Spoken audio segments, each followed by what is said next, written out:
guys, and welcome back to another great episode of Pardon Our Honesty. I'm Tiffany. I'm Megan. And that's Ed. and Brittany. we got a good subject for y'all today. So, Megan, Well, this was kind of spur of the moment. We were at work, obviously, and we all started talking, and we were like, Tiffany said, let me go get the camera. What we were talking about, basically, I think I'm going to have Brittany lead into it, but we were talking about our mindset and why do people like to be miserable? What is the harm in having joy and choosing joy? And Brittany told a story, and we're going to have her retell that story. And it was really good. It was really good. And the one about Patrick. And we'll go from there. Okay. Backstory, I guess, is good because y'all know me, but people don't. So I've been married for 18 years next week. 19 years next week. Yes, 19 years next week. And my husband's brother died unexpectedly in 2018. Very unexpected. His very best friend. He had already lost another brother many years ago, very unexpectedly when the brother was 21. So a lot of trauma there. That's a whole nother animal. But there was a year and a half period of time after my husband's brother passed away that was very difficult. Like, he was so deep in grief, he did not want to breathe. He did not see joy. And my husband's greatest joy is my children and myself. That is all he cares about. He doesn't have guy friends. He doesn't go out. He doesn't have that. He wants to be with us 24/7. And so it got really hairy. Like, my husband doesn't drink. He's never been a drinker my whole life. His whole life. And I came home one day and he had killed a whole 12-pack of something the night before while we were all asleep. And so I decided right then and there, this is not the narrative for us. You will not go down this hole. I will not allow it. And I said, either you pack your shit and you go and get yourself together and do what you're going to do, or you're going to let me help you and we're going to solve this together. And being the intelligent man that he is, he chose the latter of the two. And so the next day we were in the doctor and I said, this is what's happening. He's got death trauma and he is in a level of grief that I don't know how to fix. And I can't help him with this and I don't know what to do. And she said, well, I can put you on any medication you want and I can send you to any therapist you want. But until you wake up and you decide that you are going to be happy and you see the joy that life still has to offer, this narrative will continue. You will just be medicated and you'll just be talking to somebody about it. So until you wake up and you decide that this is the life I'm going to remember that I have, I am going to see the joy in every day, and I am going to get up and decide that it's a good day, no matter how heavy the grief is, no matter how my heart is broken. When you get up and you decide that it will be a good day, that is when your life will go back to normal. And the very next day, it was like a switch flipped in his head, and that was in 2019. And the good Lord is amazing because then we went in COVID in 2020 and he stayed home with me for 12 weeks. And it was all what his heart needed. Yeah. Because he was around the four of us. We were together for 12 weeks. When in your life are you ever going to get that again? Right, yeah. And that was what it took for him to turn that narrative around and decide this is what's going to bring me joy.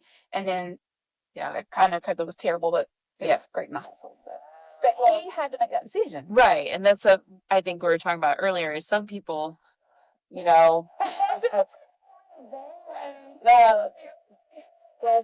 people, I feel like they feel more comfortable being unhappy or mad or creating a narrative. Like, we have a child even, and we're like, why is he miserable? Like, he has nothing to be miserable about because he just wants to be. Well, that makes no sense. I feel like people forget that joy is okay. Yeah. I think people get this narrative in their mind that if I'm happy, I should feel guilty about it because someone else isn't. Well, that is their narrative. Or maybe I've always been miserable. I don't know what it feels like to be happy, so I'm just going to keep being miserable. Right. Because it feels weird to me. Yeah. When's the other shoe will drop? Yeah. That's it. When is the other shoe gonna drop? And I guess I'm always in that fight or flight mode of thinking, crap, it could happen any moment. I just had this great, wonderful day, and then the shit hit the fan, and now, okay, I'm back stuck at shit. So why did I start to have the joy when, oh shit, it's just gonna go to shit anyway? It doesn't define the whole day.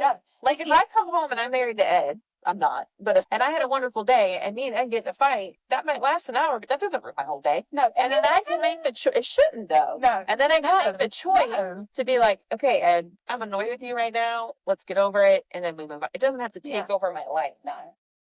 I'm willing to bet you saw that emulated in your life somewhere. I saw that emulated in my life. Okay, my parents might get in a fight. They still still have dinner dinner. together. Right, We yeah. still have dinner and we're going about our life. Keeps going. Yeah. That fight was just a blip in the radar. Well, if you come from a life where it's chaos is normal, and okay, you're only in chaos. That's all you're doing. Yeah, but when do you stop that? Just because it was a cycle. Let me go back to my story. So Patrick recognized that day that this is going to be my narrative, and I need to write this story. That does not stay that way 24/7.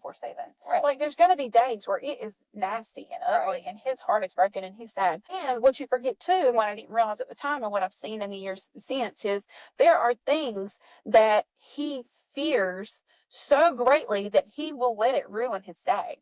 Like I remember when our daughter went to her first homecoming dance in 9th grade. I will never forget that day because he was so devastated that our baby was this old and this big that he allowed that to ruin the day. He was moping and he was sad, and it took everything to get him to smile in photos with her. And he was just like pulled away and distant because he was afraid of the change. And he was afraid of the other shoe dropping because she's been our baby forever. And now she's growing up and is defeated. And look at her in this dress with heels and hair and makeup and going out.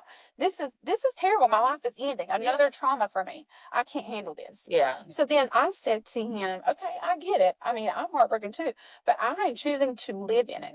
I am choosing to relish in the fact that I am here. She is healthy. We get to put lipstick on this baby because there are so many mothers who can't. There are so many mothers who choose not to. There are so many parents who don't get the opportunity to do this. And so I'm going to relish and soak up every moment if I can, because I know this only happens once. And if I don't, and it's going to be gone, I'm going to look back on it and be like, I pissed that away with my own emotion. I think that's a good thing that you're saying, because I think every day you could choose to piss away the day by being angry or mad, or even finding the things just to be mad about. That really, is it really worth the art in your head? Is that really, yes, you might have annoyed me, you might have made me mad, you might have hurt my feelings. Yeah. Is it worth to live in it the whole day? No. And carry it over from day to day? I don't know. I think I've seen those signs in like Hobby Lobby and places like that where it's like choose joy, and I think people forget that. I think they think it's really just a sign because people, make fun of. But I think, like she said earlier, if you're used to living in chaos or unhappiness, that's where you feel comfortable at. But again, I'm going to say, at what point do you change the mindset? At what point do you break that? Do you ever not just get, and I'm not saying this to you, I'm saying it because, I think everybody has that at some time, but do you ever not just find yourself in a moment of so much happiness that you really cannot think of a negative thing, and you say, this is phenomenal. I wish I could be like this all the time. Let me strive for this. Because I know it's not possible, because in our world, deals fall through. You have shit that happens with houses, family stuff. That's a whole nother animal that's even more kids. And like, there are people right now, y'all, in this very second, right now, somebody has just been sitting at a stoplight and gotten rear-ended, and their car is totaled. Yeah. But I promise you, that person could still have a good day today. They're going to ride that tow truck, man. Be glad to be alive. They're going to be glad to be alive. They're riding in that tow truck with that tow truck man back, and they got to Uber home, and they got to figure out insurance and all that crap. But when they got home, like, the world did not end. It did not end. There was still an opportunity for joy that day. They had sushi on their mind all day long. And by God, they DoorDashed it. And they got their sushi. Like, there's joy that he had. I think only time I feel like I am Tiffany and can be free is when we go on vacation. I'm a totally different person. Or I'm being silly, playing with my nieces and nephews, or playing with Ed, like doing something silly. That's the only time I feel like Go ahead. You go. I'm normal and not in the chaos. But why couldn't that be every day? Like, what you are on vacation, is that because you're away from work? Is it because of, but why couldn't that be every week? What were you going to say? Same question, but I realize what she's saying, and that's one. The space. One of the reasons I want to leave the country. That's one of the reasons I want to move away from. But if you leave the country permanently and you go over there, how is that same mindset not going to take place there? Because it's no longer a vacation. I don't know. It's no longer a vacation. But you don't have the pull from every day of family dragging on you. They're still gonna drag on you. But they're How could you leave? Here's something they said, how could you leave? The guilt. Well, the thing you've got to deal with the guilt. Yeah. because I'm in the same, not the same boat, but I had that with my own family. There are times where I want to pick up and move to California just to put the distance between us because I feel like it would just be good for my mental health. But then the guilt will eat me alive. And it will make those days, those quiet moments that I enjoy so much. It's already peaceful. We're here and where life is just being wiped away because we're in misery or she's in misery. You choose the narrative. Exactly. Yeah. You're exactly right. I was just on the phone with my best friend this morning, and I was telling her this story that is mind-boggling that's going on. And she said to me, I hear you, and I know what you're saying, and it's crazy. But let me ask you this. Are you doing everything that you feel like you can do in that situation? When you reflect on it from an outsider's point of view, have you done everything that you would tell that person to do? And I said, absolutely. And she said, then let it go. You have to let it go. If you know that you're doing everything you possibly can and you feel like what you're doing is what is expected of you in your mind and what you would reasonably expect someone else to do in that situation, then why are you putting yourself on a lower pedestal to go up higher?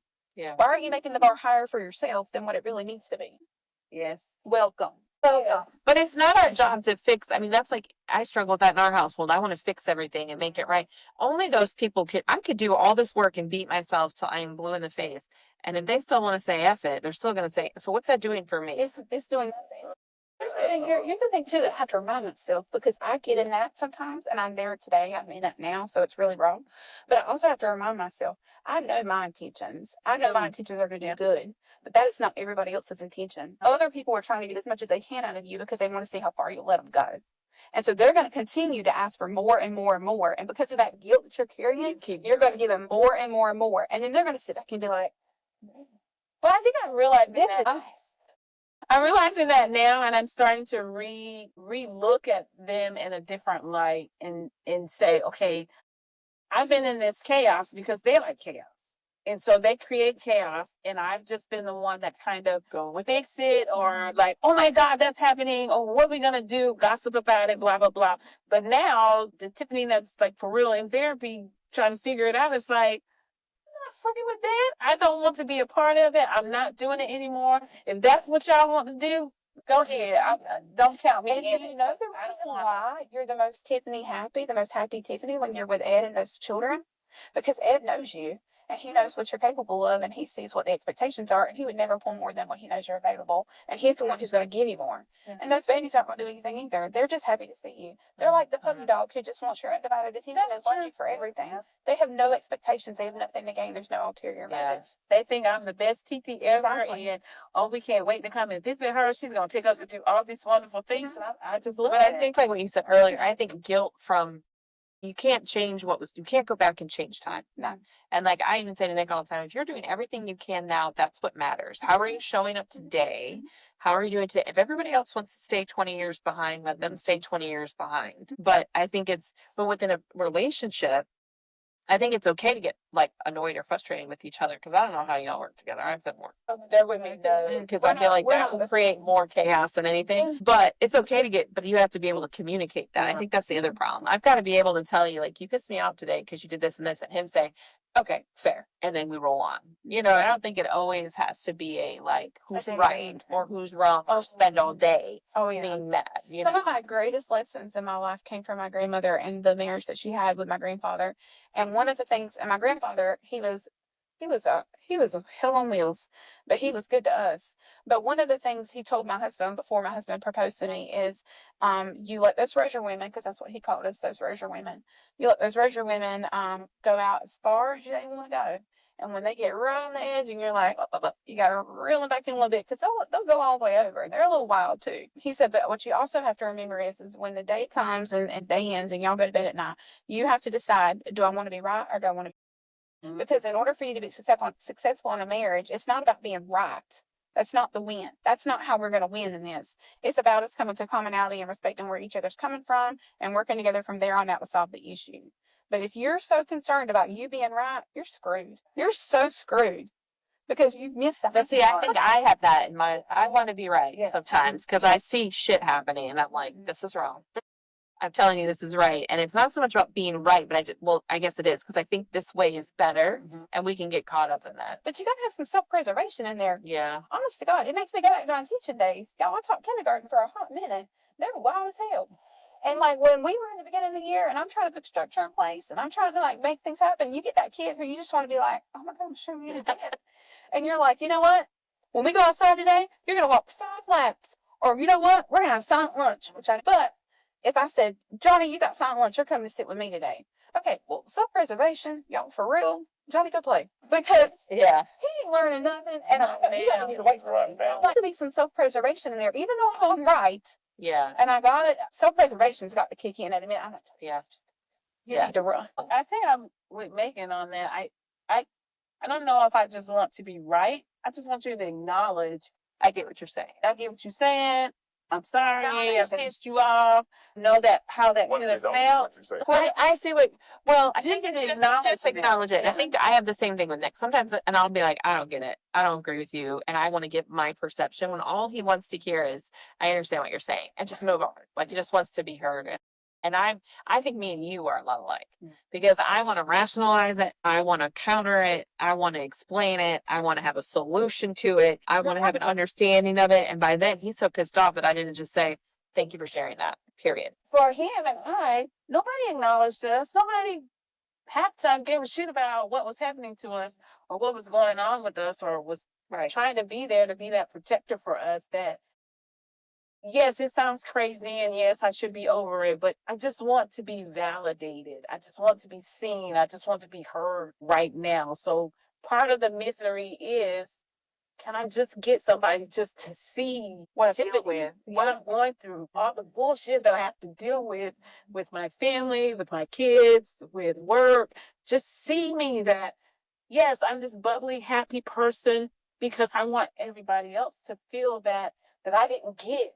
Yeah. That's of your own happiness. Yeah. What do you think of that since you live with her? It's disheartening to hear because I see it. I get to see the happy, bubbly person for everybody else, everywhere else. But I get to see the broken Tiffany. I get the brokenness. I get the disheartened, the downtrodden. That's the version that I get because she's giving it all to everyone else. And you're in the safe place where she can share. That's why vacation. Okay. That's why I'm so adamant about why are we choosing this life for ourselves when we have the control? Just like Brittany said, we choose every day. So we're choosing to stay in this misery. People who may or may not ever give you the validation. They're going to always see you as the little broken Tiffany. And no matter how good you are, it's never going to be good enough. So why are we choosing this every day when we could choose something different? And it's so frustrating for me because I try to be that positive and like helpful. And the one person I can't help is her. But or they get annoyed or offended by you because I know like Nick, like when I'm trying to be positive or like whatever and like let's talk about it, he's like, you just bothered, like stop talking. Like so I think it's a hard because it's almost like a half wall. You get a little bit, but you can't quite get over it. But then are there moments in the day that you live every day, like you wake up every morning, Monday through Friday, and you get up and you have a routine for whatever you do or you don't, whatever it is. But do you not have moments throughout the day where you're like, this was nice? That's nice. So then capitalize on that every day. Like mine, every morning, no matter what, either I get up or Patrick gets up and we make a pot of coffee and we sit on the couch and in the recliner and we just mully grub about what the day's going to be like. We just talk about it. We just like, what did you think about this? Or what what's the girls doing today? For maybe half an hour. It may not be more than half an hour, but it's every morning. And that is delightful. And that brings me immense joy. And it makes him super happy because he has me with no phone. Because I leave my phone upstairs when we do this. Because who's going to talk to me 7 o'clock? Right. And so that's his undivided time with me. And so there's joy in that. And so, like, that's something we've decided we capitalize on every day. Like, we don't need to talk about it. We don't need to plan it. It's just a known. This is what we're going to do. Yeah. But, like, you got to, like, I feel like that's that narrative. Like, I have to write the narrative. My family is the most important fiber of my life. There is nothing in this world. So if I don't make it a priority and they know it, then I've lost the boat. Like, I'm off. Yeah. But that's the narrative that I'm choosing to write for myself. Work will never come before them. Work, nothing else. But I think that's the thing too, is everybody starts the day with a certain narrative. I don't know that we finish the day with the same narrative. No. You know, like I'm gonna get up and I'm gonna spend 30 minutes in my Bible, or we're gonna talk, and then by the afternoon the kid's done some dumb shit. Now you guys are arguing about how to handle that. And then we get home and I'm working, or they live together. So Tiffany's working, maybe Ed's like doing homework, and then you got all this other crap. And I understand that you shouldn't make that overcome how you started, but I feel like sometimes by the end of the day, where does choice go away?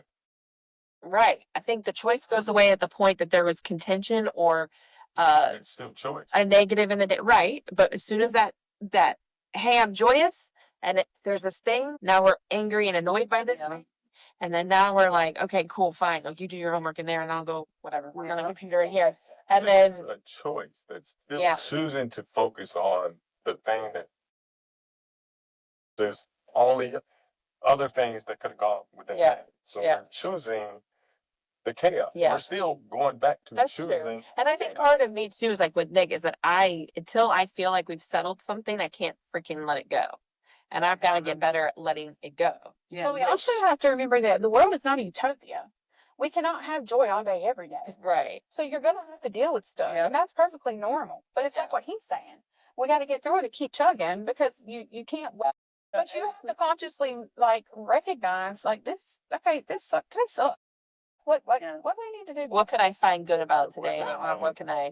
And I think being able, if you do have a partner, I think being able to freely communicate that, like I think that's one time, like me and Nick obviously are a blended family. So this is probably maybe different for you and your husband, because I do know it's different. I was married before, and when you can vent to your husband, it's different sometimes because you both raise that's your child, right? Right. So like if I vent to Nick, it's like he'll take it personal.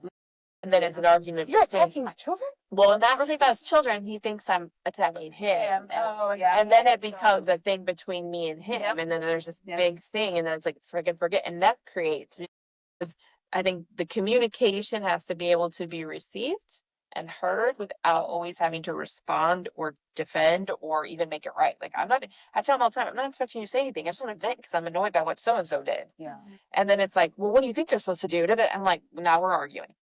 We don't need to be arguing about this. I just wanted to vent. And so I think sometimes that's where, like, same with him. He'll come to me to vent and I have all the answers. And he doesn't want all the answers. Yeah, I just want, like I said earlier, I just want to be heard. Like, yeah, that was kind of shitty. Poor thing. You gonna get it together. It'll be all right. I know you got the answer inside of you. I'm gonna be right here to support you and help you. But I think that being in the misery, it's normal. Yeah. You want to get out of the misery. It's normal for you. But how do you, and I did talk to the therapist yesterday about, one of the things that's kind of got me in the dumps a little bit, that I don't even understand it's like that. But he said, hey, why don't you share the consequences of what happened? Like, for instance, we were trying to have this big, wonderful party. It turned into a shit show. The chaos got too crazy. The Tiffany says, F this, we're going to shut it down. There ain't no damn party.